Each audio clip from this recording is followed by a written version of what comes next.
at an even 158 pounds.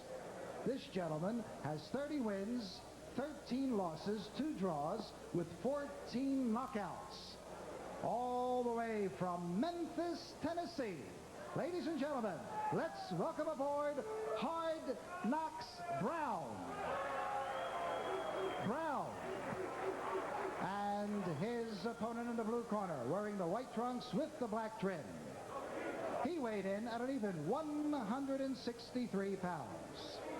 This young man has 27 wins, 2 losses with 27 knockouts.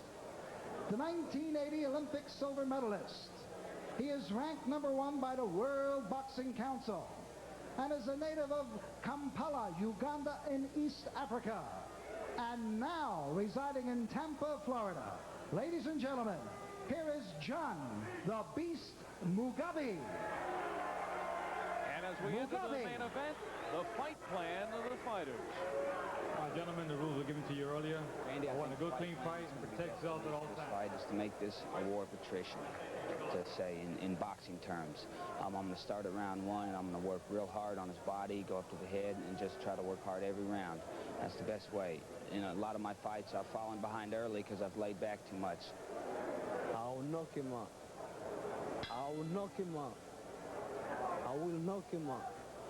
All right, you understand the fight plan of John Mugabi? That has been his fight plan all along. His first 26 fights, all won by knockout before he met Marvin Hagler and lost in the 11th round. A great effort by Mugabi. That was one of the best fights in a long time. Then in December of '86 against Dwayne Thomas for the junior middleweight crown, and he was knocked out in the 3rd. Left hook in the eye. He turned his back, claimed he was thumbed. And Mugabi drifted into obscurity for the next 13 months. He actually disappeared. Manager Mickey Duff at times could not find him. He returned back on January 22nd on the undercard of Tyson Holmes and beat Brian Grant in 2 rounds. And that was his last fight. Every fight Mugabi's been in has resulted in a knockout. And now he goes up against Knox Brown, who in just 5 years as a pro has fought 45 times and has never been down. He's won 30, he's lost 13, 2 draws, and 14 knockouts for Knox. Knox, a very aggressive fighter, not known as a big puncher, but his 14 knockouts basically wearing out his opposition. Mugabi weighed 159 pounds last night, but apparently drank too much water and ballooned all the way up to 163 1/4 and had to take off about a pound earlier today, and he did it by shadow boxing. That's a lot of water to drink. What did he drink? The swimming pool here at the Sands? I believe he did. Mugabi going to the body, now going upstairs. He certainly looks like he still has the punch. Knox Brown going into his prevent defense, trying to keep those hands high, but the body shots are awesome. And he's getting rocked now. He's just maybe too tough for his own good, just trying to make John Mugabi punch himself out. But you're talking about a home run hitter here, and he's just feeding him nothing but meatballs down the middle, standing there. Of his 27 knockouts from Mugabi, 10 have come in the 1st round and 7 more in the 2nd. 17 of his 27 have come in the first 2 rounds. And Knox Brown really taking a beating. He's trying to move in on Mugabi. Part of his strategy is to get on Mugabi's chest to try to take away that punching range. Knox said, if I get hurt, I hope the referee doesn't just jump in there and stop the fight. I'm sure this guy's going to shake me up, but I just got to get past those first few rounds, and then I'm going to do it. Now, I'm not so sure that if he stands like this, he's going to be able to go anywhere. He went 9 rounds before it was stopped against Michael Olajide. Feels Olajide all over the ring was very difficult. Where Mugabi, at least he knows where Mugabi is, but tonight so far it hasn't really made a difference. One more for good luck. And the crowd getting on John Mugabi as if he did not get enough punches in before the bell. And look at Knox Brown, 29 years old. He did not have an amateur fight. He turned pro at the age of 24. Started boxing in his backyard. He just loved the sport so much. Even took a course on boxing at Memphis State. And he started getting into it on a professional level. Because he said he was offered fights. He never thought in terms of main events. And now he's been at MSG, Madison Square Garden, against Olajue. Here in Atlantic City against Mugabe. He's in the twilight zone. Now you've got to really hold your breath here, because if just one shot, either the right hand or the left hook, gets in, you have a feeling Knox is heading towards the canvas. And once during the first round, his legs did sag. But he's in that prevent defense, hoping to make Mugabe punch himself out. He's not going to do it like that, Al. He's got to use his legs. He's in good shape, and he's got to make Mugabe work his old, tired legs, if they are old, tired legs. Right now, Mugabe's just got things going his way. Because he's got a man not throwing punches back at him. He's got a man just standing there accepting the shots, albeit on his arms. Well, when you look at the fight initially, you say this is somewhat of a mismatch. And the corner of John Mugabe, they say, well, they hope it is. They feel Mugabe's got to get back into those devastating early knockouts for the confidence to get him wanting to be in the ring again. He disappeared for 13 months, and there's certainly a question of his desire whether he wanted to be a boxer anymore.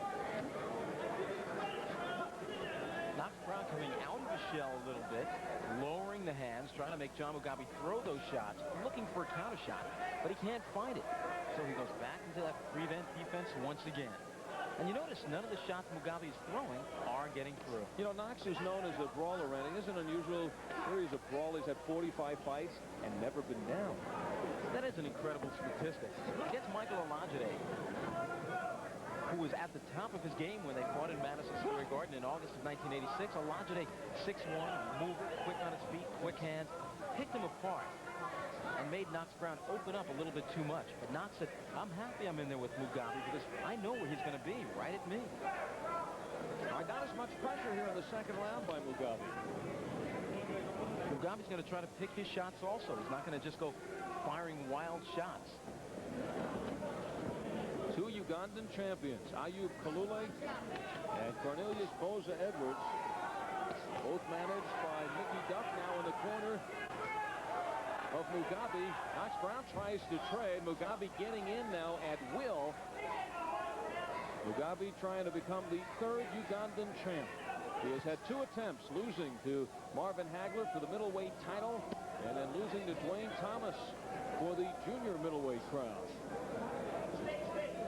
And that certainly has left a bad taste in his mouth, the Thomas fight, when he backed away, turned away in the 3rd round after he claimed he was thumbed. Well, he certainly did suffer an injured eye in that fight. There's no question about it. When that thumb drills into the eye, extremely painful. I just can't blame Mugabe for turning away that day. 20 seconds left in round number 2. This is scheduled for 10.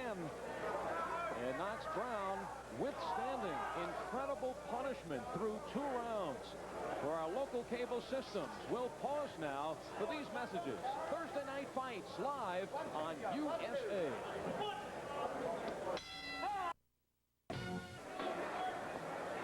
It is round number 3. John Mugabe in the white trunks, 27-2 with 27 knockouts.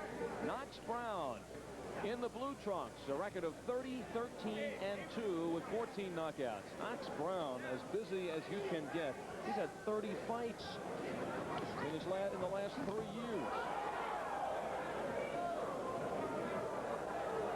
And watching on in the corner of John Mugabe, trainer Mickey Duff. And a big right by Mugabe, who tries for the home run again. And there goes Knox Brown for the first time in his career. He hits the canvas. Knox Brown looking for the count. We're just 40 seconds into the 3rd round. Mickey Duff yelling out to John Mugabe to be careful. And Knox Brown almost ready to go again. He has survived everything Mugabe has thrown, and Joe Cortez rips Mugabe away from Knox Brown and stops the fight.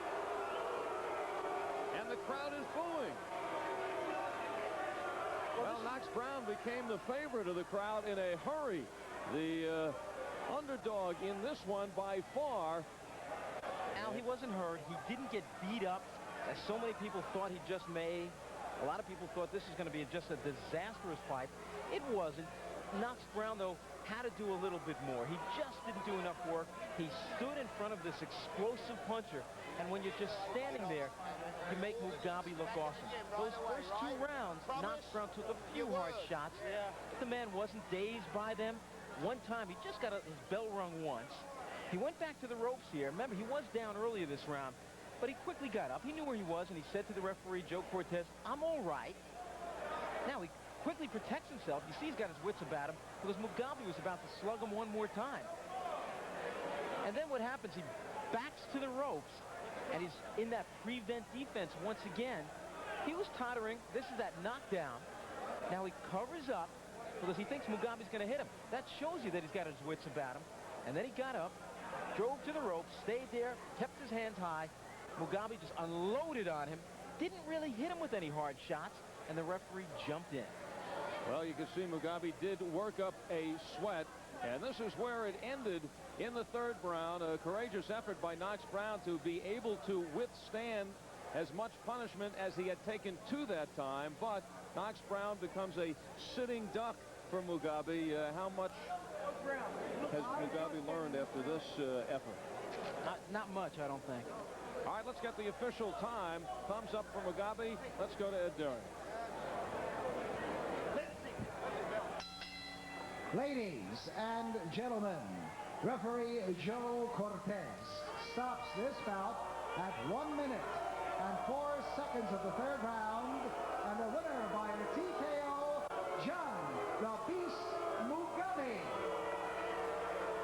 Crowd doesn't like it. They wanted to see more. 104, the 3rd round. Mugabe now 28-2 with 28 knockouts.